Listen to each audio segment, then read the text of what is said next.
Ladies and gentlemen, welcome back. Never thought I'd be saying this, but a brand new episode here at the Youngbouls Podcast, man. This is an emergency episode, but it feels so good to be right back here. I'm here with my man, friend of the show, Aiden. Welcome back, man. We're back.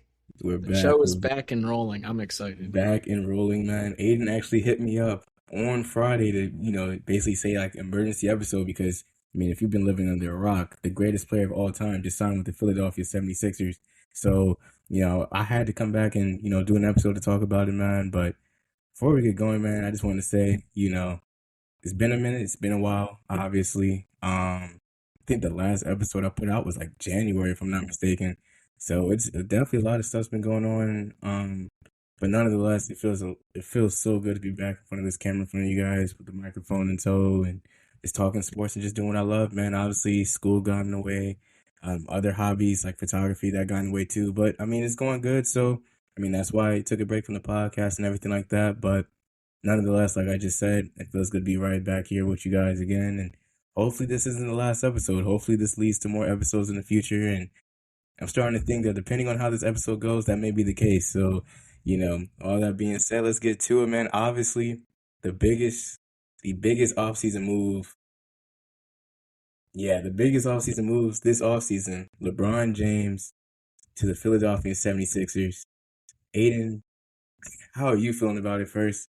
Before we dive in, I just want to give my congratulations. We got some Temple graduates right here. Oh, yeah, Dinari, for sure. Your endeavors going for. But, hey, man, as a Thunder fan, I haven't spoken on this podcast in a while. I feel like the last time I spoke was a year ago after they won the chip. They got Yeah. And, dating back to last season, they had a really good regular season. There was injuries, but they couldn't get it done. But you know what? They'll be back. But as someone who lives in the Philadelphia area, I'm excited to have LeBron just in the city. It's been 72 hours or so since the free agency signing. I wouldn't say out of left field has gone down, but just the vibes in the city and on social media has just been something that I enjoy seeing, even as a non-Sixers fan, but as a LeBron fan and as just a Philadelphia sports fan. I just think it's really cool for the city and just the Sixers, man. I got so many friends that are Sixers fans. I'm happy for them. I know Dinari's happy. Yeah, and getting a guy like LeBron James, who is still a top 30, 20 player in the NBA nowadays, for such a steal of a contract, 2 years, $8 million. I think that's as good as it gets. And breaking down where he could have gone throughout this free agency decision between the hometown Cavs, you go back and you play with Giannis down in South Beach, you kick it with Steph Curry in Golden State, and then that fourth option always felt like it was Philadelphia, who has the best roster on paper, and then they go out and get a Jaylen Brown, and now you're like, Philly might be their best option for a ring, and LeBron took his time doing it, but he made that decision, and it's certainly something. No, seriously. On Friday, I think I was just here, just chilling and everything like that. And I took a nap, like one of like those like midday naps. And I wake up, it's like tons of alerts going on.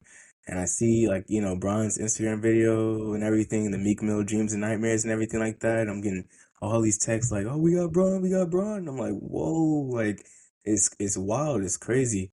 But it's insane. As Aiden just talked about, I have friends who are literally from Philadelphia who have gone through like the process, like early process Sixers, like $3 tickets, like Hollis Thompson, like Nick Stauskas Sixers and everything like that. So, their excitement for this is immeasurable because if you would have told them like 5-10 years ago, oh, we're going to get Bron in 2026 with this stacked roster. If you told them 3 months ago. Yes, if you would have told them 3 months ago, it was like, there's no way this is happening. But the fact that LeBron James is going to be suiting up as a Sixer as well as Jaylen Brown to already help out the team with Tyrese Maxey, Joel Embiid, and VJ Edgecombe, with Phylon coming off the bench that you just picked up in the draft, and picking up Anthony Simons too, like there's no way that this team does not at least make a conference finals.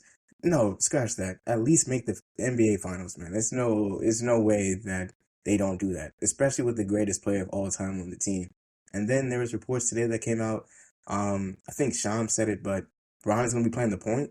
I like it. I do I think too. that's his best at his age right now. Going onto the Sixers team, I think that's the best thing out or on the court that he could bring is his Right. playmaking. And Right. guys like a VJ Edgecombe thrive coming off the ball. You take a lot of pressure off Joel Embiid to have to play. Hell, he could play 30 games as long as he's healthy for the postseason. That's all that matters. Seriously. But you relieve the pressure off Joel Embiid of having to score 30 a game. Jaylen Brown comes in, and you probably expect him and Maxey to average around. They probably will combine for 45 to 50 points, Right. give or take, this upcoming season. But LeBron James bringing the ball up the court, even if he plays, 45 to 50 games, that's a huge advantage having him being your primary point guard. Yes. Even if he plays Yes. 25, 30 minutes a game, Exactly. him being able to set up the offense and be dominant at that aspect. No, I don't expect him to average 27-7 this season. But if he's able to go out there and just be a true facilitator and be the dominant LeBron James that we have Yes. seen, that's huge for them. That's That's going to as be a good as you're going to get for LeBron James at 41 years old. It's And going to we be saw him. I mean, yeah. we saw him this past season on the Lakers and in that first round. And quite honestly, I thought he did all he could in that second round against OKC, but he still looked like he can be LeBron that we a know. top Yeah. 20 player, top 15 player come postseason. Most And now definitely. you pair him up against, or you pair him up with three other all NBA caliber guys in Joel Embiid, Jaylen Brown, and Tyrese Maxey. So I think the Philadelphia 76ers have a pretty much perfect starting lineup, you could argue. Yeah. And then on top of that too, you just account the fact that I can't stress this enough. Even with the whole Jaylen Brown trade, the Sixers didn't have to sacrifice anybody. Yeah. They didn't have to give up anybody. They didn't have to give up any pieces. Didn't have to give up any picks. None of that. Basically, Nothing important. No. nothing important at all. So the team not only is continuing to get better, but then again, you bring in a player like LeBron James. We see what LeBron does when he has the ball in his hands. But for him to play that point guard position and just, again, like you just said, set up the offense, slow things down, tap into people's games. Like we saw what happened when James Harden came to Philly and he, tapped into Joel Embiid's, game and everything like that, and he unlocked something in Joel Embiid. I can only imagine what it's going to be like for BJ Edgecombe. You have the greatest, Yes. if not the second best basketball player of all time, who we have seen undoubtedly impact younger players' career and just the trajectory of what you can learn from LeBron James in at least one season. He signed a 2-year contract, but at least in one season. Yes. I mean, and it's not like guys like Jaylen Brown are extremely old. He's still in his 20s. He can be. He's in his prime. Jaylen Brown coming off his best season ever. You have Tyrese Maxey, you have VJ Edgecombe, you have LeBaron Fight. Like, you have young talent that is going to learn from LeBron James one way or the other. And I think that is one of, I know the actual basketball that he's still able to produce is just as important. But being able to learn and just have a guy like that in your locker room every single day and practice with and give the 200% effort, like that's just that means just as much to the young guys on this Sixers team, and it's fun to see, and it's gonna be fun to see. Aiden, this is so crazy for me, man, because like for me, I remember when the Sixers were getting like swept by Celtics in the bubble. I remember I had to go watch like Raul Neto get minutes and Norvell Pell and Matisse Thybulle and Tobias Harris getting minutes and everything like that, and you're thinking, oh, this is all it's gonna be, like the process never gonna amount. I had to watch Ben Simmons and everything like that, and that whole Ben Simmons fiasco and everything like that. So to see us actually getting LeBron James now is insane. Because I'm not gonna lie, I already told Aiden this. I was about to give up. After last season, after we got swept by the Knicks, I was like, nah, like I'm about to go home. AJ advanced to my next chapter. But I'm like, hold on, like we pick up Jaylen Brown, we pick up Braun. I'm like, nah, like I can't. But it's insane, man, to just even think that LeBron James is suiting up for the Sixers. I mean, also too, rest in peace to all those cheap Sixers tickets because that's done for. Oh my God, hey man, the one game you're gonna be like, man, the tickets are on sale tonight for Yes. for Nah. only $50. You Nah. know The damn the well LeBron's preseason not game. playing and The B's gonna be preseason sitting game. out. Like yeah. It's But not. yeah, It's not those looking tickets good. are not gonna be It's not looking. and we're at the point in LeBron's career, like, is this the farewell tour? Is every game Yeah. is gonna be sold out. Not just Yes. Sixers fans, but just people wanting to see LeBron. And playoffs I too. mean, Oh my I God. I haven't seen LeBron in person since 2018 when he came into Philly, when pretty much the exact situation where he was on a contract year. Yeah. Yeah. Yeah. And Yeah. he came into Philly, he dunked on Saric, and my dad, one of his buddies, had an extra ticket. I'm like, all right, I'll come. And I just remember all the Sixers fans were like booing him, and I'm like, Mhm. no, no, no, no. If you want him to come to Philly, you gotta Right. Right. Right. cheer him on and whatnot. But nah, you know there's gonna be so many fans in that crowd just for LeBron, not even Sixers fans, that will pay any price to see him on a random Tuesday night in January. Like we're the casual fan is gonna have a tough time trying to get a ticket to see him, but Seriously. I was it'll be fortunate cool. enough. I was fortunate enough last season to go see Bron play when the Lakers came into town. It was like I think the Lakers played. Yeah, the Lakers played the Sixers, and Bron and Luca literally took over the game, like the final 10 minutes of the game and everything like that. That's crazy. I don't remember that game. Dude, like Bron literally scored 10 points, Oh yeah, like 10 straight. and then he Yes, started doing he after yes, he made the buck, he yes. And the dude in himself. the front row was literally like bowing down Yep, to I him and remember that. everything. It Yep. was, dude, it was a spiritual experience, like just seeing that. And I'm like, I can only imagine what it's gonna be like for Bron to make that first, logo three. He's gonna, in that first game, he's gonna hit him with Oh the my FU gosh, three. man. Or I remember the opening game, the Lakers had against Portland, and his Oh first yeah, yeah, points the was two a dunk, dunks. Yep. and then Lillard goes on the other end and dunks it. Bron comes Mhm. back the other way. I'm like, Right, we right. need that opening night, that crowd. Ooh, baby, it's gonna be This great. Now the this only last thing is, I would love that to be opening night of them, but the Knicks, they're gonna mhm. raise that banner, then they'll have the West Coast game. So I want LeBron's Sixers debut to be at home at Wells Fargo Center, or whatever it's called now. I need that LeBron Sixers debut to I be think the ESPN down is down in definitely South Philly, and because ES yeah. ESPN is definitely gonna make the Sixers Knicks the ring ceremony game for sure. they probably will. They will. I just think from the viewership aspect of it, unless they want to hold off on having that against New York and then bring like Paul George and Boston back into Philly for opening night on Oh my Wednesday. gosh. What would you if you all right? So what's right now if you were the schedule makers? What's Mhm. your opening night? That's a Knowing that the Knicks have to raise the banner in the first game.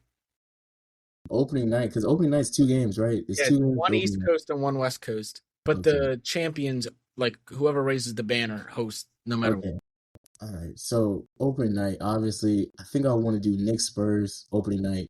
I feel like that's automatic. That's Oh, box so office. you think you think the Spurs go into New York and have a Spurs, revenge? Spurs going to New York. Wemby watches the banner getting raised and everything like that. Everybody's booing. Like I think that would light a fire in the Spurs for sure. That would be a great game. And then West Coast, low key sleeper here. Give me Portland opening night. I'm not gonna lie. You think Portland, Lillard back and opening night would Portland, and give me Los Angeles. even without LeBron, just Luca and company? That would be interesting. That'll be interesting. I mean, because outside, I'm trying to think of any other Western Conference teams. I mean, I Oklahoma mean, State.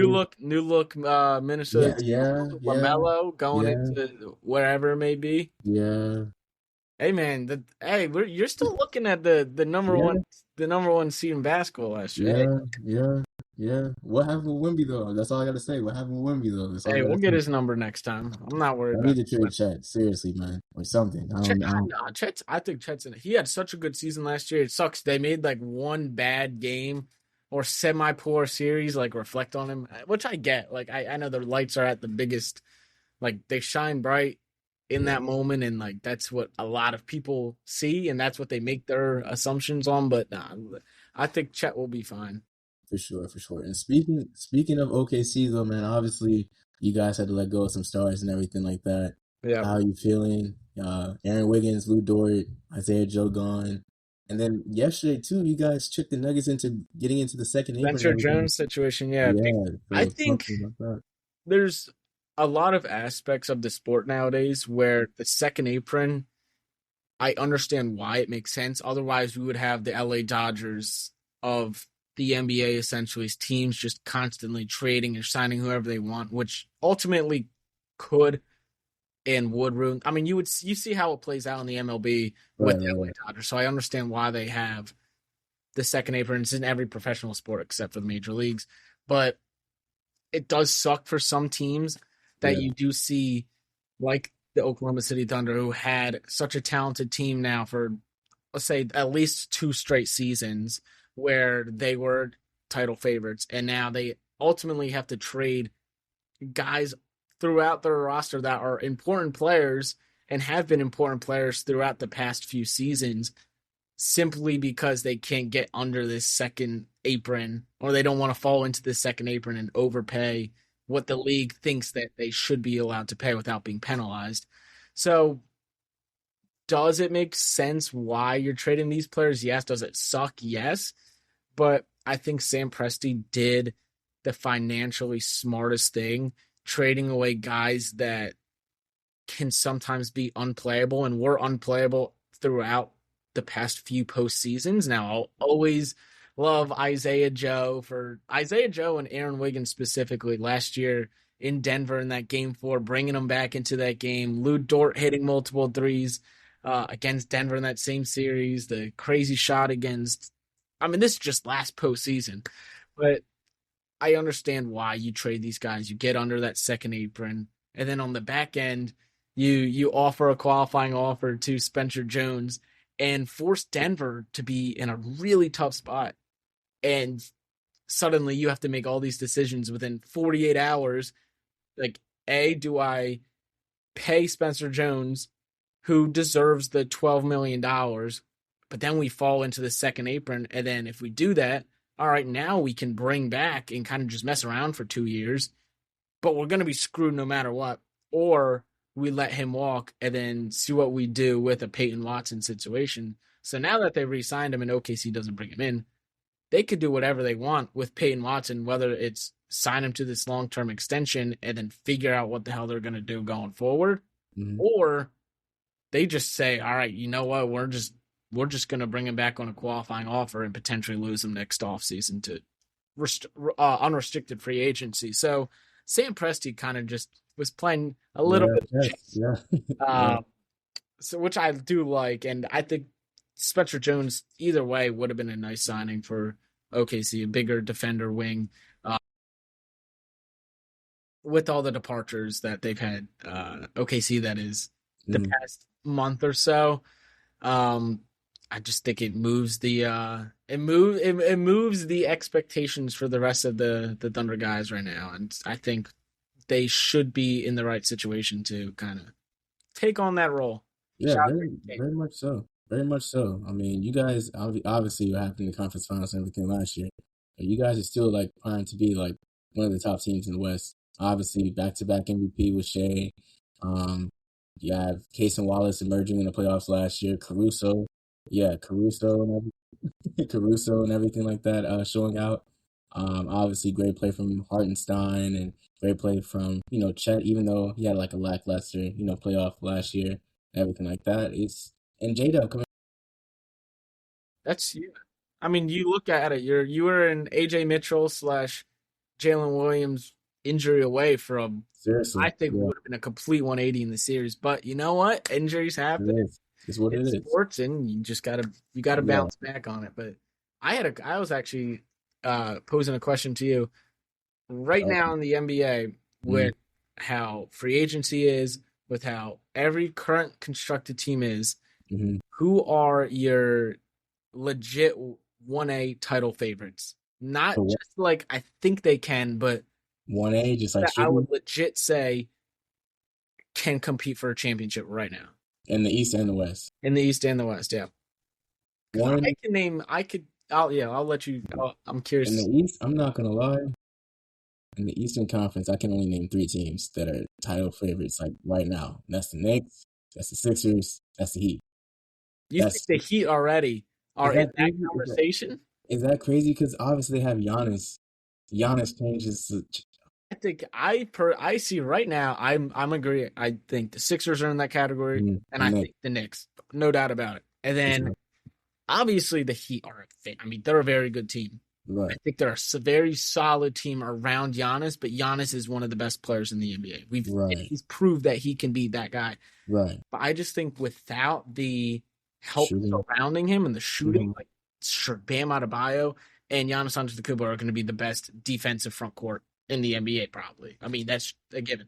But I got outside of that, I just don't trust what the current structured Miami Heat team looks like. I do think they could go out and they'll get sign some. a guy like Bradley Beal on a cheaper contract, bring him in Uh, just to get something. No, I mean, I think a guy like a Bradley Beal with less expectations, with a smaller contract, he's still a great basketball player. They'll yeah. go out and get those guys. You know how Spoelstra and Pat Yeah. Riley do that stuff. They'll For find an sure. undrafted guy and bring him up like the next Max Struesses of the world. Right. Right.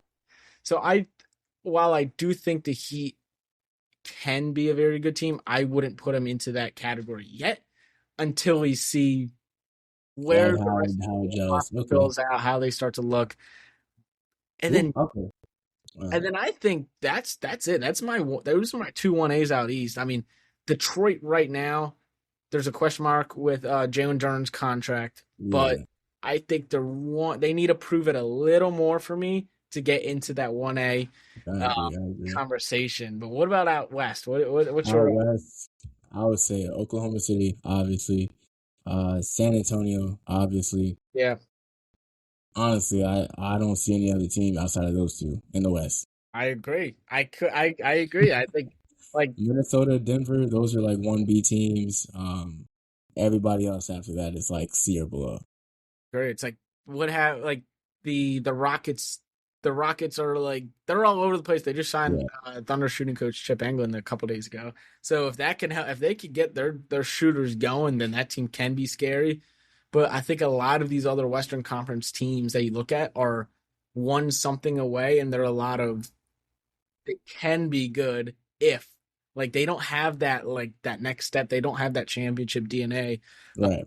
Like Minnesota, their biggest question mark is going to be who plays the four for them this year with Julius Randle getting out of town. Can Yeah. LaMelo and Edwards play good enough defense in that backcourt against some Yeah, of these that's other gonna be Western interesting Conference too. teams? I don't love what the Lakers roster looks like right now. I mean, it's Luka. Luka could be Luka if he stays healthy, but Yeah. you just look throughout the Western Conference. I mean, Denver showed that they could do it with pretty much the roster they still have. Hmm. I I just mean, don't think it's enough though. I don't think it's so enough. I just don't think it's enough giving how deep it. I mean, the whole league just has so much talent right now. It's really going to be fun.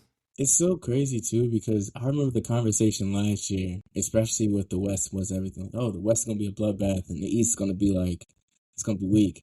And now you look at it this year, the East is like outside of the 1 and 2 seed, the rest of the seeds, like 3 through 8, is literally up for grabs. Like it could literally be anybody. Three through nine, really. I mean, Yeah, you three look through at nine. Yeah, like one of those. There's nine, I think, legit playoff teams right now. One of them's going to miss it. If I were to bet and think who it could be, I would probably say Orlando, just because they haven't done much. yeah, We'll see what Paulo could do. Franz just hasn't been able to stay healthy. They just don't have that extra right. something to them. Their offense and their shooting has been abysmal. But then there's other teams sort of creeping along. Like, could Charlotte? Charlotte's Like, gonna be nice this we'll year. see what they can do. I mean, you trade away LaMelo Ball, but we'll see what can happen in that aspect. I think the Cavs are gonna drop off this year though, for sure. I think Cleveland's gonna have like a drop off season. It'll be. I do think Harden will be back.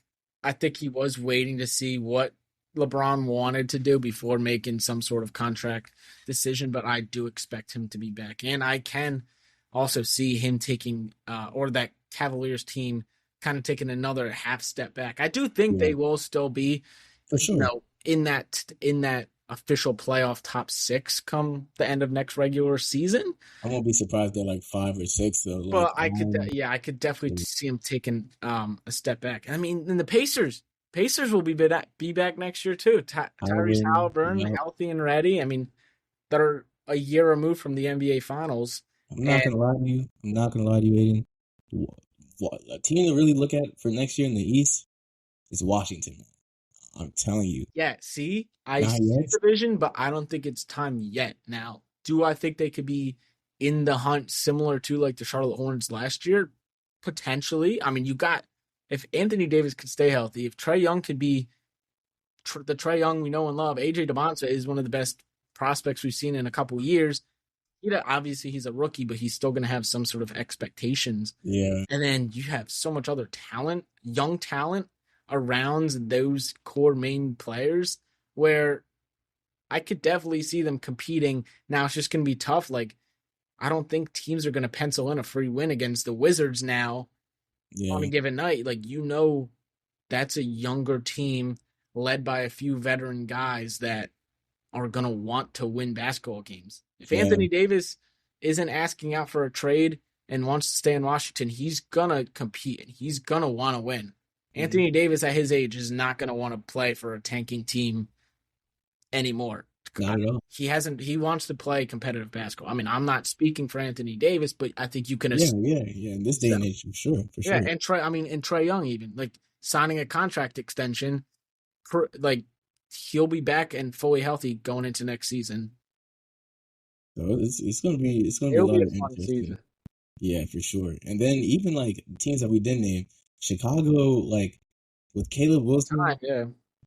they're going to be on the rise for sure. I'm trying to think of other teams. Sorry, I Toronto. don't know. I don't Toronto. Yeah, Toronto with Kawhi. As long as Kawhi, that whole Did the situation. trade even go through yet, or they're still Not yet. invested in? No. As long as that trade does go through, and I think it will eventually. I see a world where Toronto again probably rounds up that top six, Yeah, and they're going to be one of the best, if not the best, defensive team in the NBA. I mean, that team is ridiculous on defense. yeah, It's just about the scoring. It could yeah. trust Kawhi Leonard and Scotty Barnes and company to to put the ball in the basket enough. But yeah, I mean, the bottom of the East, you look at like Brooklyn's not going to be good at all next year. I mean, Randall and Porter Jr. are going to shoot the ball 60 Yeah, times a absolutely. game. Yeah, no, And then Milwaukee, I mean, you have no expectations for them to be even remotely good. not at all. So, like, I think you kind of just like brushing them aside, but like Atlanta, like who knows what run that team could go on with like a healthy Jalen Johnson. They have so many wings, but can some of their guards finally step up and prove to play some semi meaningful basketball? So it definitely will be an interesting Eastern Conference from game 1 to game 82 and on. Yeah, it's definitely gonna be an interesting season for sure. And then I also want to ask you, since we talked about the East, what do we think about the West? More specifically, where do we see Golden State heading into next season? Obviously, Oof. they missed out on Bron. They missed out on Bron. We heard what Joe Lacob said about we're trying to plan for the Warriors post Steph and everything like that. Which, with arguably your greatest player in franchise history, still very much still in like the final moments of his prime, still playing meaningful basketball and everything like that, rubs the wrong way. So now the conversation is, will Steph be a Warrior heading into the season? Will he ask out of his contract next year? He didn't sign the extension, everything like that. Where like what do you think the direction is for Golden State? Because obviously I don't think Draymond signed an extension He either. hasn't. Draymond's still unrestricted, but I do think he will be back to the Golden State Warriors. Mm, You saw what Yax did in the summer league. He was very good. Jimmy Butler should be back fully healthy. Steph will be fully healthy. But what else do you have on that team that you can really trust?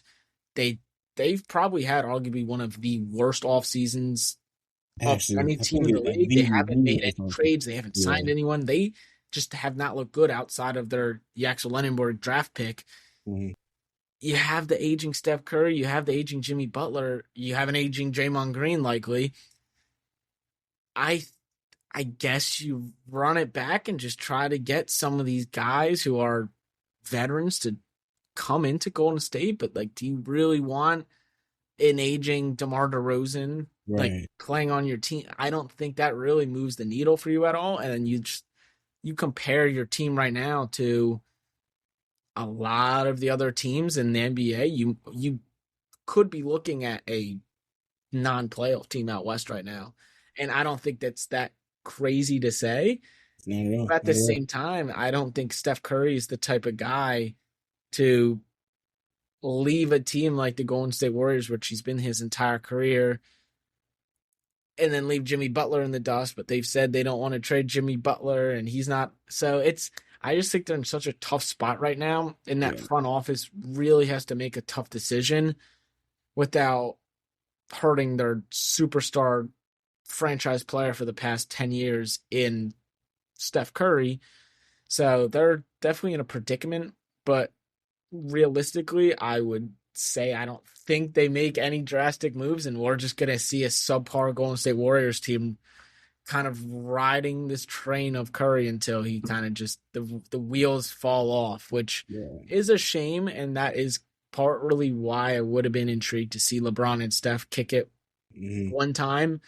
But I think if anything, we could just see solid role players filling out that roster, and then hoping that you could kind of just hit on some of these young guys. And it's not even like Yax is a young guy, he's 24 years old. So he's a rookie and he can be a very good rookie right away. But is that really what, you want for your franchise, especially on a deep Western Conference? I agree. And then also too, on top of that, you touched on it a little bit, but I mean, me personally, I feel that the Warriors front office has been giving Steph the short end of the stick since post the whole Kevin Durant thing. I feel like, how they did the whole Jordan Poole situation, how, they didn't go after, Giannis and everything like that. Didn't make an aggressive move to get Giannis.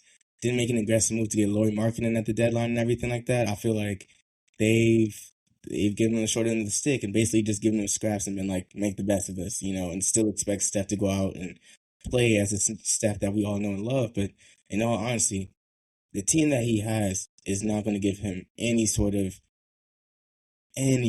chance of winning meaningful basketball games. I think the Jimmy Butler move made sense at the time, and that was just a failed experiment for the most part. I mean, there were moments where they worked well together, and we saw Jimmy Butler take over. We saw Steph take over. We saw the Kristaps Porzingis experiment, which just didn't work well for the Madden thing. And I just also think we're past that Golden State Warrior style offense, which has been figured out and is so common to see in the league nowadays, to where it doesn't really take anyone by surprise. Not that you figured out how to guard a guy like Steph Curry by any means, but just stop everybody else.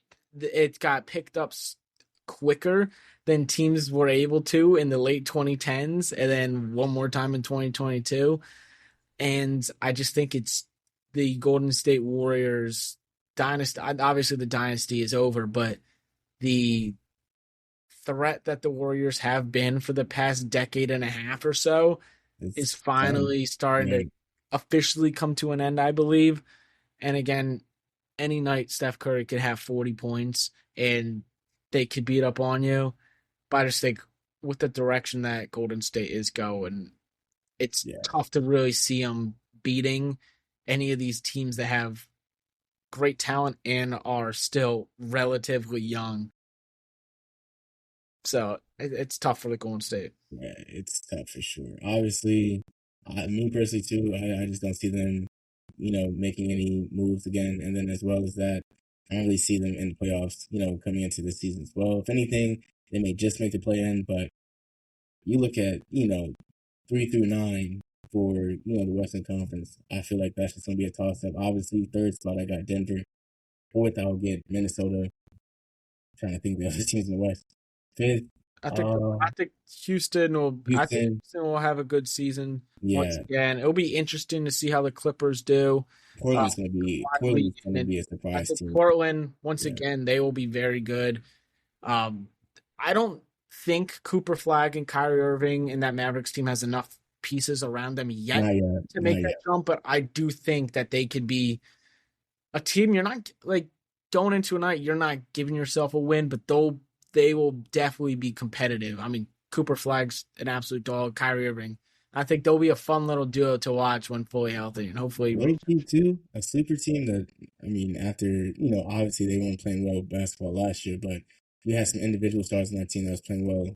Keontae George, oh uh, yeah, yeah, that Utah, Utah team. I think that Utah, Utah team is doing something really special down there, and yeah, I'm excited to see how the Keontae, Jaren, Ace, it's gonna be fun to see how all of that sort of pairs with each other, all that young talent. right, Will Hardy the long term coach, or is he the developmental bad years sort of guy? Like we saw Mark Daigneault come in for OKC, for example, in almost this exact situation where you have a bunch of young guys. Like, is Will Hardy going to be the guy that kind of just get them through these rough years, right, and then they go out and they sign more of a veteran coach or whoever it may be to sort of get them on this right trajectory of, all right, we're going to aim for the play-in this year. Year after that, we're going for a playoff spot. And then suddenly you're looking at this team with a bunch of 25, 26-year-old guys who are, doing their yeah, thing out there. And I definitely do think Utah's in one of the best positions right now, not just in the seriously, West, but in the entire NBA. seriously, because Ace Bailey, obviously it was a lot of talk last year about whether or not he wanted to come there and everything, and everything pre-draft, but when he got to Utah, he had an immediate impact. Keontae George probably had one of the best underrated seasons, and personally, my pick for most Absolutely. improved. He's, You know, he was he, unbelievable he was last unbelievable last season. You had Lloyd Markkinen continuing to be that solid forward player for the Jazz. Obviously they had Walker Kessler last year; they lost him, but you get Jaren Jackson and everything like that. You're gonna have him back for this season. It's a lot to be looking forward to, and then you have players on the bench such as like Bryce Sensabaugh, who can give you great I minutes think and he's score, fairly underrated. and Isaiah Collier as well. So Yeah, they have it's it's the offense. I don't think I have any issues with that offense. It's like, can Jaron anchor that much of the seriously, bad defense? We'll see. But but if that team, if they can stay consistent and then get some defense yeah. on those heels, but I do think that Utah team's in a I won't be really surprised. good spot. I won't be surprised if they probably is like a 6 seed or like maybe even a 5. Who knows? But Hey, that's a fun little team to watch out for this yeah, year for yeah. sure. Trying to think. I'm trying to think. You got any more questions? Hey, you got any more questions, maybe? No, I'm just trying to I'm excited. I want you to think going back out east, a team we talked about a little bit earlier. Mm-hmm. Put yourself in the minds of a Boston Celtics fan for let's Oh say 2 months gosh, ago, right?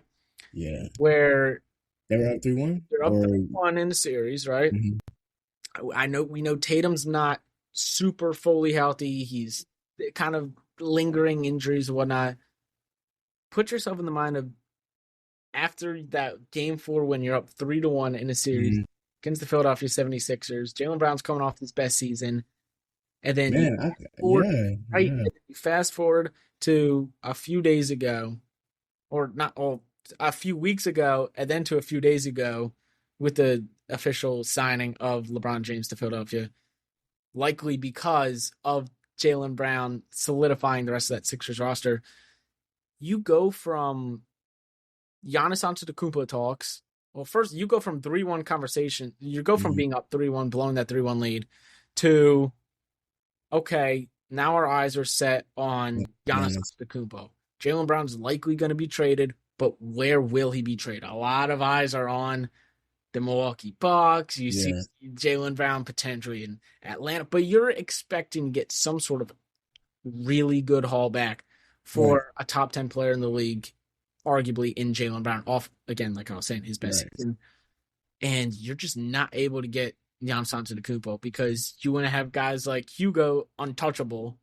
And And Baylor Shireman, which to me, you're like, come on, you're talking about maybe for seriously, a potential superstar here, but you don't want to. Anyways, you better hope. If you're a Boston fan, you better hope damn well that he multiple time All Star. You get right, everything out of right, it. But you look at it and you go from the Giannis Antetokounmpo trade talks. Those get brushed away to suddenly you get a notification that Jaylen Brown's traded, and then I'm like, oh shit, Jaylen Brown finally got traded. I'm like, all right, let's see who it is. And I see Philly. I'm like, no way. I'm like, Philly? You mhm, trade him to the team that you just blew a 3-1 lead against to in division, who you're gonna have to play 4 or 5 times a season. right. And then I'm like, I initially saw that notification. I'm like, wow, they got VJ probably. Yeah, I'm like, nah, they didn't do Embiid. They wouldn't do Maxi. I'm like, they probably got VJ, some salary, and then just like bunch of picks. right. I see Paul George, and I'm like, there's no way. I'm like, Brad Stevens, you're a bad man. You can't Yeah, be doing that. Now, I give Paul his credit coming off of the suspension.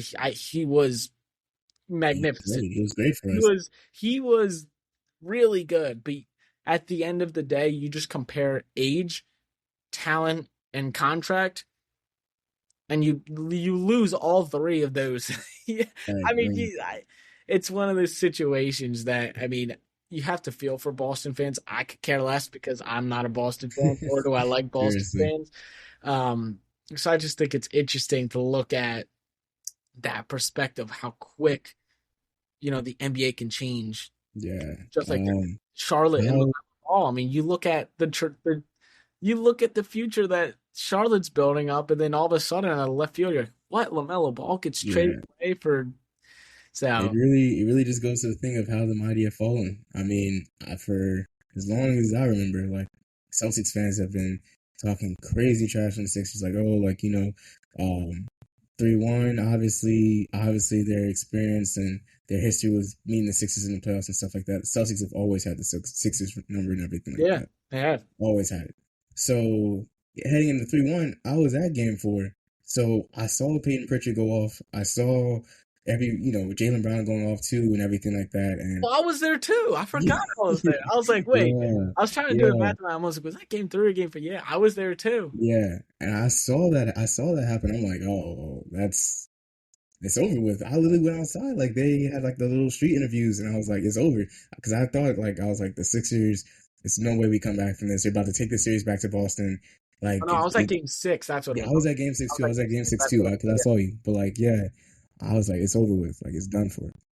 Obviously, the Sixers go back to Boston. They win. I'm like, so they're just trying to break our hearts. They're gonna lose in game six. Like, I see what's about to happen. And then game six, they win. And I'm like, hold on, like, winner take all game seven. We were just down 3-1 with Yeah. Embiid not even healthy. And now Embiid's back. And then game seven, Embiid goes off and we win the series. We beat Boston on their home court in the game seven. I'm like, never thought I was today. Obviously, whatever happened after that, we don't talk about that. But the fact that seven seed, a team that was, I believe, a play-in team, which was the Sixers, was able to take care of business against a top two team who many called, championship favorites, especially with Tatum coming back as well. Yeah. Very I thought they impressive. were I mean, I knew that New York was going to be good, Detroit was going to be good, but I had Boston coming out of the Eastern Conference. For sure. I thought it definitely was going to either come down between Boston and the Knicks. Whoever won that series was going to go to the finals for sure. And in the grand scheme of things, you look at Boston's roster right now, and it's not bad. They're still a top team in the Eastern Conference, but it's tough Yeah, to look at it without a guy like Jaylen Brown on that team. And right. suddenly you look for your number two next to Jason Tatum. Do you rely on Peyton Pritchard to take a huge step? But hey, it's about this too, Aiden. It's about this too. Because Jaylen Brown, we saw what Jaylen Brown did last season when Tatum went down. Jaylen Brown was literally the reason why Boston was sitting at the 2 seed, pretty and everything like that when Tatum got back. Now, and Tatum throughout his whole tenure in Boston, he's had pieces around him. It will be interesting to see if It's going Tatum to can be be. very interesting to see, especially, and I know the Boston front office is looking at it too, like, man, we hope we made the right choice here because if Tatum doesn't perform the way Brown did last year, that trade is going to look even worse than it already does. Like, Jaylen Brown, you know, as a Sixers fan, we've seen what Jaylen Brown has done to the Sixers on numerous occasions, you know. But him coming to Philly, motivated as ever, saying like, "Oh, like they got rid of me, they kept him." Say Yeah, that, I, and I then yeah. treating him like that, and then on top of that too, you were alluding to earlier about the Giannis talk, but also too, I remember at one point there were talks for Boston to go get Herb and Trey Murphy and everything like that, Nothing and nothing there panned out with that. transpired anything. So this is going to be a real interesting season for the Celtics. Obviously, because moves like that, like especially if nothing comes from it, that's moves that could possibly get you fired. So And as good of a coach Brad Stevens, and as yeah, good as a front office job he's done up until that point, that's one of those things that could just you eat one sour grape, and then all of a sudden, yeah, yeah, I mean, yeah. if you look at what they're gonna run, I would assume they'll start next season. You go Pritchard, White, Tatum. Tatum at the 3, George at the 4, and Cade at the 5 with Mitch off the bench. It's like it's a solid lineup, but like I don't. That's like a listen. Derek White last season was not how Derek White has been the year prior to that. We saw what Peyton Pritchard can do, but the defense is not there at all. So And then too, like again, I love Paul George. I do. I do too. But Paul George has always been one of my favorite players. yeah, I love Paul George. I just want to preface by saying that. But the way he played in the playoffs last year, I don't know if that's going to directly translate to how he's going to play like in the regular season and everything going forward. I mean, he's only getting older, and those shots that are like efficient, normal shots for him in the past and stuff like that, that may not be the case Hey, coming they into this got Hugo though. They got Hugo. and Baylor Sharman. So and Lou Garza. So They got who Luka knows? Garza, man. Yeah. So who knows, man? I guess. I guess we'll see heading into next season for sure. Heading into next season for sure. But since we were talking about the subject, obviously, about being the mind of the Celtics fan, I want to take you into the mind of a Lakers fan, man. Obviously, losing the greatest player of all time, LeBron James. Obviously, you're retooling your roster. You're seeing the moves that Pelinka's making, seeing him actually going out to go get a center and everything after Yeah. how many years the Lakers been asking for one. But like how what do you think? Because that team is It's a weird slow team. time. Yeah, It's a real. I mean, with a guy like Luka Doncic, you're gonna be competitive and you're gonna be a top team. He's that good and he makes the players around him that good. I thought they got a steal in Cam Carr in this draft. We saw how good he was in summer, yeah, him yeah. falling that deep. And then you lose LeBron James, but you go out and you pay a haul to get a legit starting center Right. can defend and just really anchor that center. I mean, they haven't had DeAndre, and that experiment was not great for them. Terrible. Jackson Hayes they have never had a really good center. And I mean, you bring a guy like Quentin Grimes in, who I think is good. Colin Sexton as a guard off the bench, but they have no defense at all. You pay so much money. I mean, you're paying so much money to Luka Doncic, Austin Reeves, and Walker Kessler, which 3 very good basketball players, Right. but that's it. They don't own draft capital. Luka, I mean, you give this team these 2 years, and then Luka hits unrestricted free agency if he doesn't sign that extension. I think you're looking at a real possibility that there's a really talented unrestricted free agency, and I think it's the 2029 class. It might be 2028, but Luka Doncic could very well. But all things considered, I just don't think this Lakers team has a lot of deep talent. I don't think they have a lot of good defenders. I mean, I think is Bronny James their best perimeter defender right now? Mm-hmm. But you're not starting Bronny James in a playoff series. You're not starting Colin Sexton in a playoff series. Right. I don't think there's a legit perimeter defender. Quentin Grimes that's starting in a playoff series. Like you're not guarding you're not guarding Shea, you're not guarding a guy like Dame, you're not guarding Ja, you're not guarding any of these guys. Sure, you might put up 120 points a game, but this other you're gonna get 135 dropped on your head every night. Right. Also, too, I just feel like with the Lakers, it's just so interesting because they really put themselves in a position where, simply put, they can't really like compete with other teams. No, they can't. They can't be competitive anymore either with how these contracts are and how all their money is allocated towards these players. Yeah. In Luka, it's tough to build a competent roster surrounding that. And I do think that Rob Pelinka did make good signings surrounding Luka with what the money they had was. It's just going to be interesting to see like how well the Walker Kessler that contract can look awful in 2 years that situation just does not work out. But I don't see a ton. I really don't love what this current Lakers team looks like. Yeah. But again, Yeah. if Yeah. Luka Doncic is healthy and can play 75 games and do whatever Luka wants to do, it would not shock me at all. Yeah. I feel like this team is just, it reminds me of the Mavericks team from a couple years ago, the one that made that surprising run to the finals. I believe they were Yeah, like, yeah. I don't think it, oh, or maybe it's the team that went to the conference finals against Golden State. It's probably that one that it more reminds me of. But I feel like that this team it's really just like Luka and friends, honestly. Yeah. Like, yeah, No, and Reeves, you lose a guy who was one of their best players outside of LeBron last year in the postseason, and Rui going right yeah, across the street to the Clippers. And, like, yeah, it's signings like that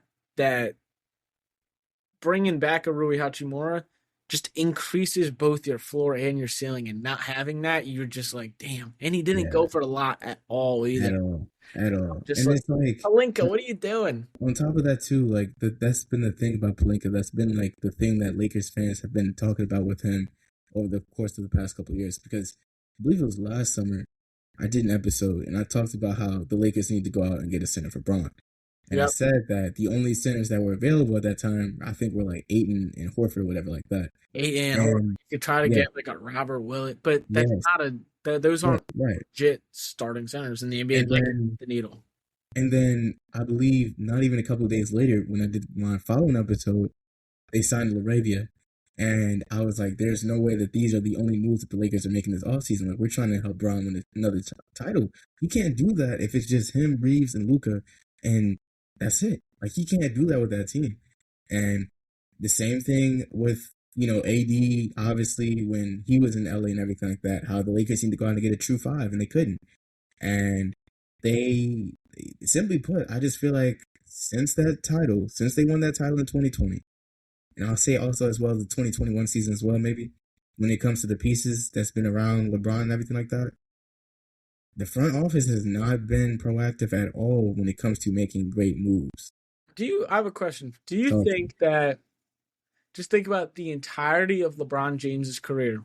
mm-hmm, Think about guys that have improved around him yeah, that aren't all-star caliber players. so of course, But do you feel that I genuinely do think that there's that extra pressure that actually impacts guys when they go and join up with LeBron in LA. I've seen it. Like players that have gone from wherever it may be mm-hmm, come in. I mean, you look at like Jared Vanderbilt, Mr. Street Clothes comes in, can't stay healthy. Every time yeah, he's out there, he's not doing it. yeah, Like there's players that come in, like Jake LaRavia came in from Minnesota mm-hmm, into LA, played next to LeBron James. The lights are just so bright for that kid.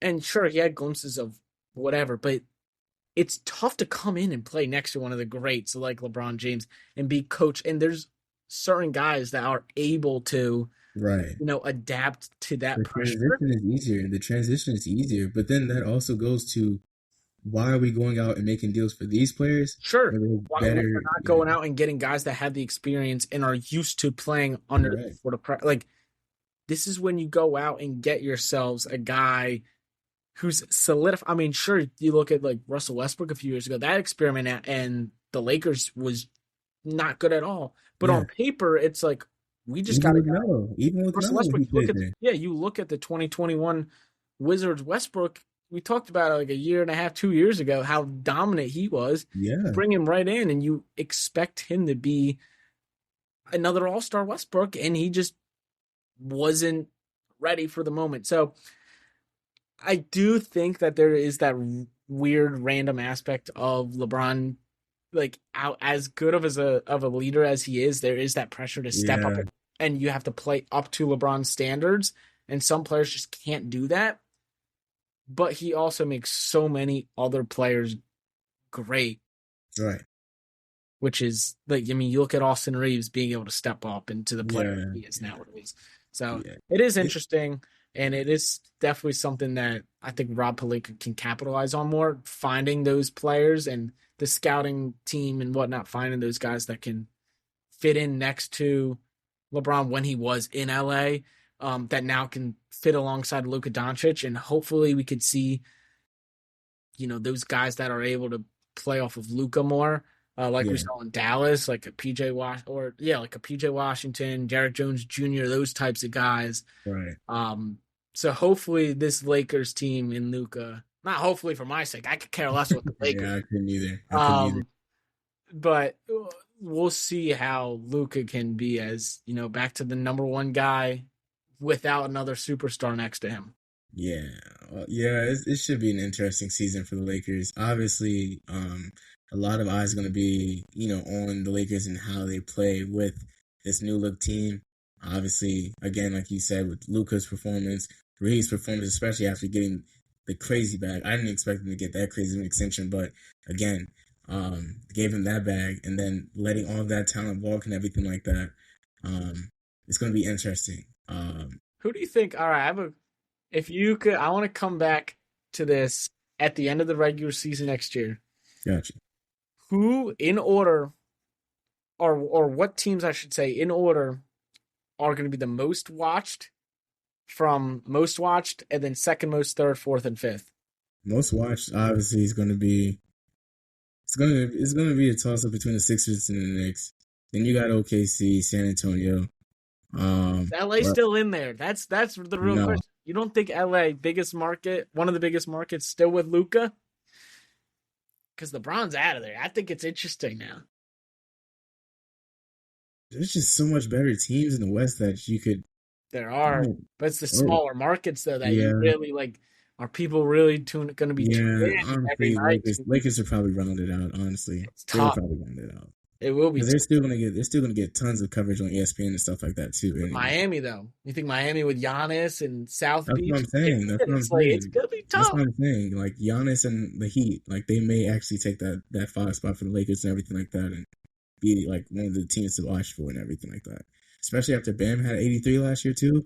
Bam's the greatest player of all time. Will Bam Kobe, like Will Bam. Also, this is gonna be the last question I got. But like obviously we talked about a lot about next season and everything like that with the teams and playoffs and everything like that. What players and or teams are under the most pressure next year? Like I'll say your 5. Like what's your 5 that are under the most pressure heading into the next season? I think there's a few that come to mind immediately. We briefly talked about it, but so I'm not going to dive too into it. But Boston with the Jaylen Brown experiment gone wrong, probably. I think there's going to be a lot of pressure on not as much Jason Tatum to step up, but I do think guys like Derek White, Neemias Queta, who just got paid, we're going to have to see how he plays after getting paid. Payne Pritchard, a lot of those guys are really going to have to step up. And we'll see if they can still contend with the structure in the current roster that they have right now. So I think they have a lot of pressure, as well as Joe Mazzulla and Brad Stevens in the entire front office. So I think that's a team that I immediately look at. The Denver Nuggets are another team that I look at. I mean, they're the only team in the second apron. We kind of talked about them a little bit earlier. We know Jokic is a guy that's going to want to stay long-term. It seems that way. He has a contract extension due soon. Jamal Murray is a guy who is extremely talented. He finally made it All-Star. He gets paid a lot of money, but are they still good enough to compete with those two and an Aaron Gordon and whatever pieces around them? Right. I think that's going to be interesting to see. I think they still will be very good, but are they going to be able to take that next step, or are they going to continue to regress?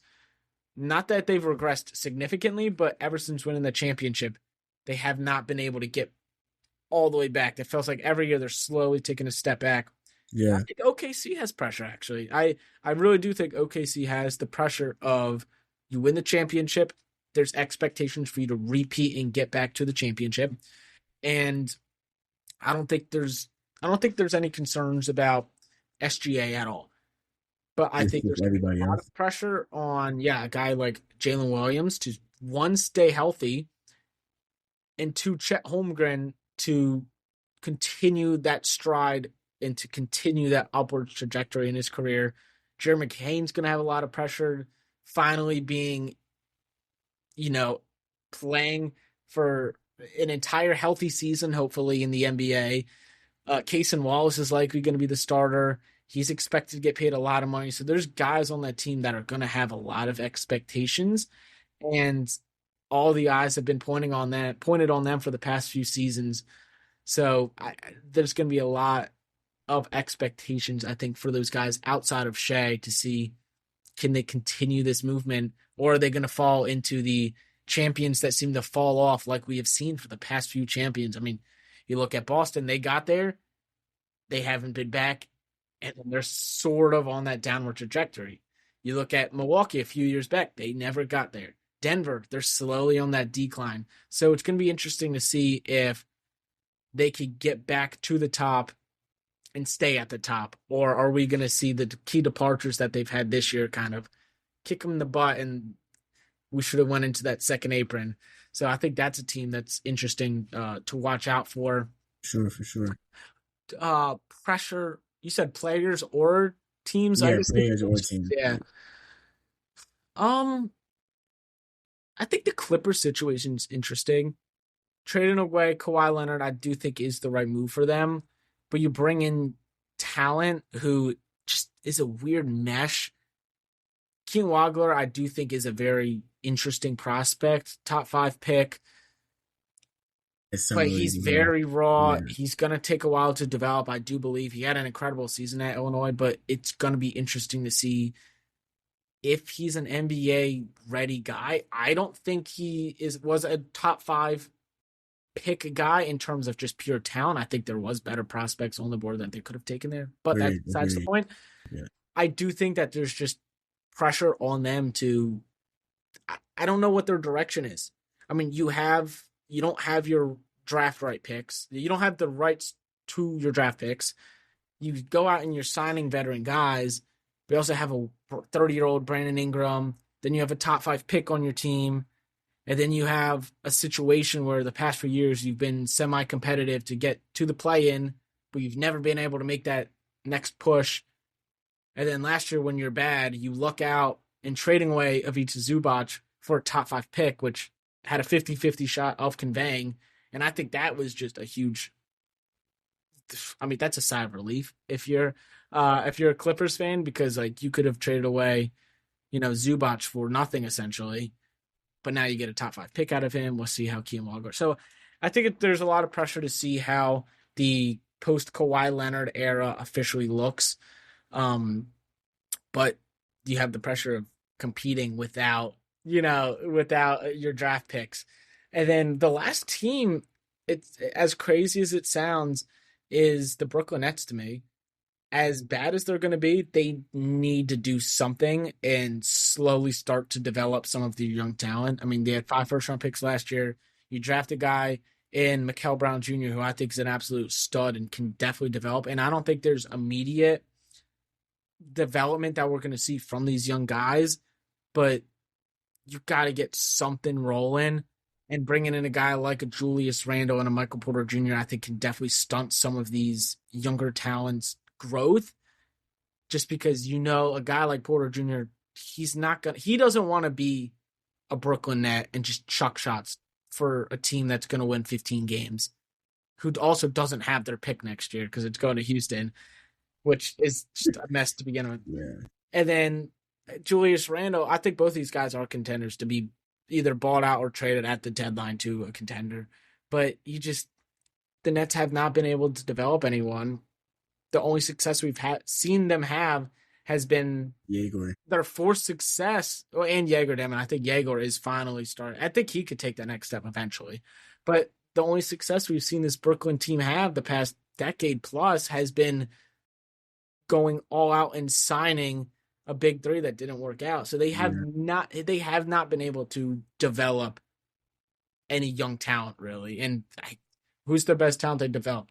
Nick Claxton, who's a backup caliber center in the NBA, or a starter on a bottom 5 team. Like I think they are under pressure to figure out if they could develop all this young talent. And seriously, I don't think it's a this season pressure thing, but I just think it's you need to figure it out this season.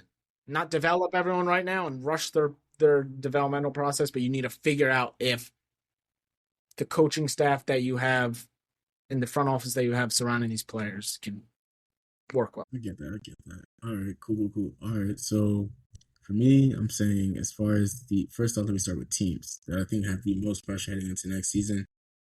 Obviously, I would say Philly, obviously, with the big names and everything like that, being there. If they finish with less than a finals appearance, the season's going to be a bust. So Like, if you think that, so let's say Philly loses to New York in the conference finals, Joel Embiid, first ever conference finals appearance. If they lose in a competitive Knicks conference finals, you would consider that an unsuccessful season? because this is what I'm thinking. If it was a team like last year, right? If it was the Sixers team of last year and they made it to the conference finals, right? With everything that happened, they made it to the conference finals. That's a successful season. But you have literally a starting five of practically four NBA All Stars, two MVPs, like and Yeah, numerous All NBA selections. Like you don't build that team to just make the conference finals. You build that team I to win a agree. Yeah, you championship. build it to win championships. Yeah. So I see what you're saying. I just So think that's what I would say. that's Like, how, like, to me, I looked at like OKC last year losing to the Spurs in a competitive conference final. I don't view that as necessarily a disappointment, even though they lost to a very good team. Or even if it was the opposite way around, like if the Spurs lost to the Thunder, I don't think you would say that they had an unsuccessful season. I mean, even the Spurs losing in the finals, like that wasn't an unsuccessful season for them. So I yeah, get what you're saying, and I do yeah. think there is the pressure of being as good right now and trying to win within that And with LeBron Braun too, James 'cause- window, yeah, with because you obviously want to win right now, especially with yeah, older talent. And if you're able to capitalize on a healthy Joel Embiid run, let's just say, yeah. you can't take any of that for granted, and you can't take LeBron for You granted. can't. You You can't. really You can't. I can't. mean, he was contemplating retiring this year, I'm so saying. who knows how healthy and how good he could still be. Right, right. So that's why I said they're up there. Another team that I would say that has pressure going into next season. We alluded to them a lot. But I'm gonna say again, Golden State monitoring their situation. His obviously everybody's gonna be looking at Steph to basically say like, yo, like, are you gonna stay? You wanna go ahead and leave? Like we can make a deal and everything like that. Obviously, with them not being as aggressive in the offseason and everything like that, them not doing anything, that's gonna just cause for a lot of people to just basically look at them and say, all right, let's see what you guys do. But I mean, I feel like they're gonna have a lot of pressure going into this season. Another team that I'm thinking of that's going to have a lot of pressure going into this season, you talked about the Oklahoma City Thunder, so I'll just say OKC as well. Seeing that everybody else outside of shade can perform to the level they need to get back to the big dance and everything like that. Um, Another team in the Eastern Conference, I don't want to see the Knicks have any pressure because the Knicks, they just won the championship. They just won the championship, so I don't want to see the Knicks have any pressure I for think them. Orlando a little bit too. Orlando, I'll say Orlando, Boston, and low key, I would say Cleveland as well.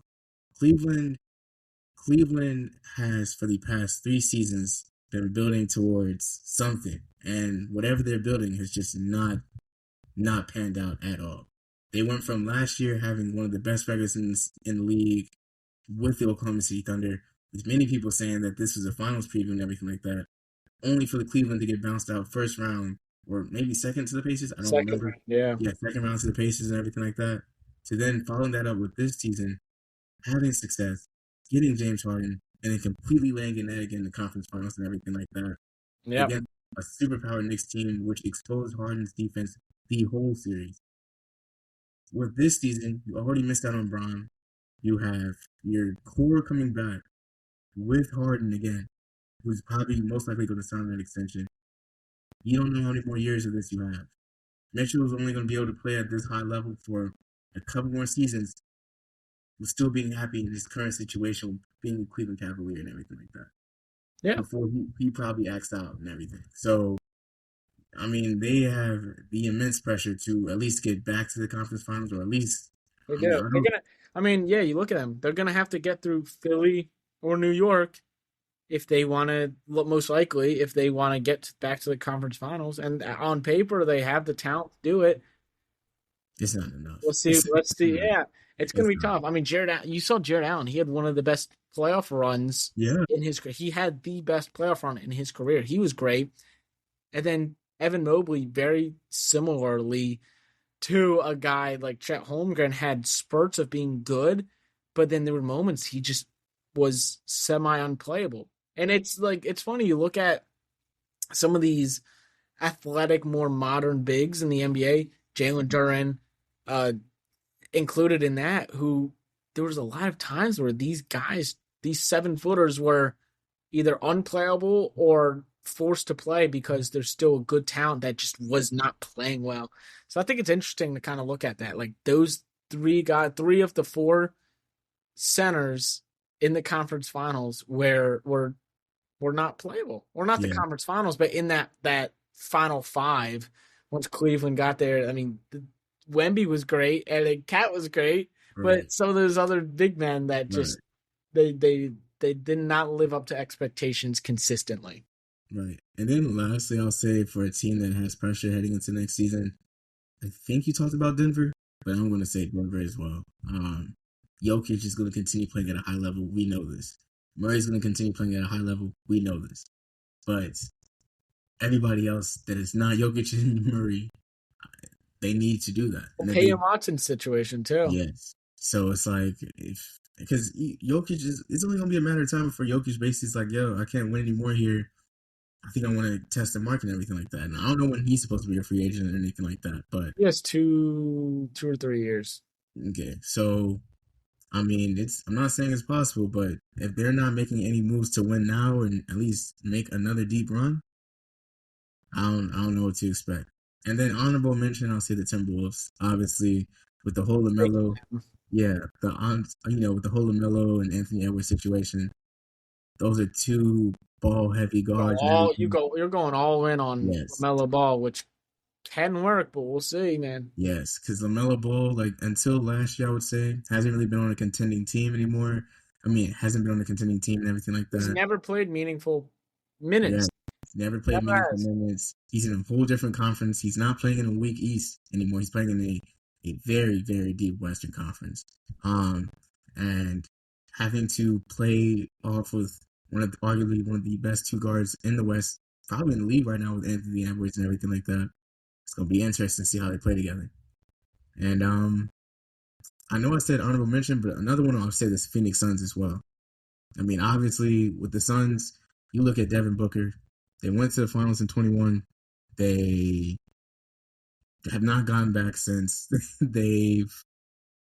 Each year afterwards, they've fallen, in the playoffs and everything like that, quicker and quicker. And with D-Book, you just know that he's just still like a solid player in the league and everything like that. But he's starting to be one of those players where it's like, he had that great run in 21, but we're kind of forgetting about his brilliance and everything like that. And the Suns, the team that they have right now, simply put, it's not enough. Like, it's not enough. They're a great playing team. Bridges, but it's like, that doesn't move. It's not enough for me. And it's looking like another year where D-Book is going to have to command the offense and everything like that and try to be playmaker and score, where D-Book, we all know D-Book is best known for just scoring in general. Like, playmaking, we don't know him for that for real.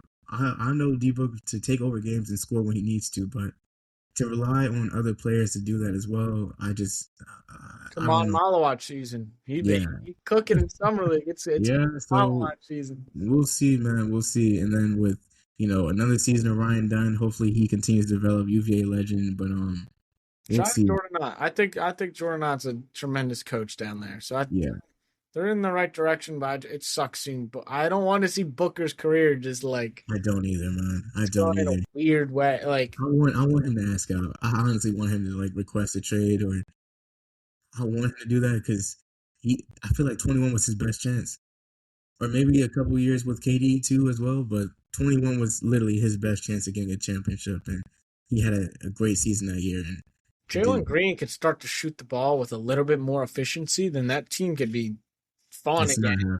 But it's going to be tough. That's not. He'll have a random 40-point game, and then the next Yeah, he did that in the 12. playoffs. He had like 40. He had 40 against Golden I State. The like next I like a game, little. Oh my he God, had 6. Alec Bohm.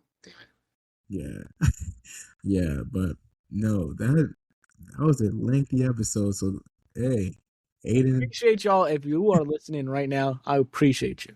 yes, thank you again for joining us on the YB Pod and everything like that. Youngbouls Podcast. Again, as I said at the beginning of the episode, we're back. So Listen to what he says. Hold on, I'm grabbing something real quick. Listen to what Dinari. we're back, man. We're gonna do more episodes and everything like that. We're gonna do more episodes, more consistent. Definitely with NFL season coming up. Preseason, I believe, starts next week and everything like that. Yeah, Aiden Oh, has the shirt baby. and everything. Come on, So, baby. we're definitely gonna get Aiden on during the NBA season for sure for more Oh, yeah. episodes, and Quengo's gonna come back on as everything as well too. But again, he's just showing the Yo, jersey and everything. But yeah, man. Again, we appreciate you guys for joining. And yeah, that'll do it. Peace.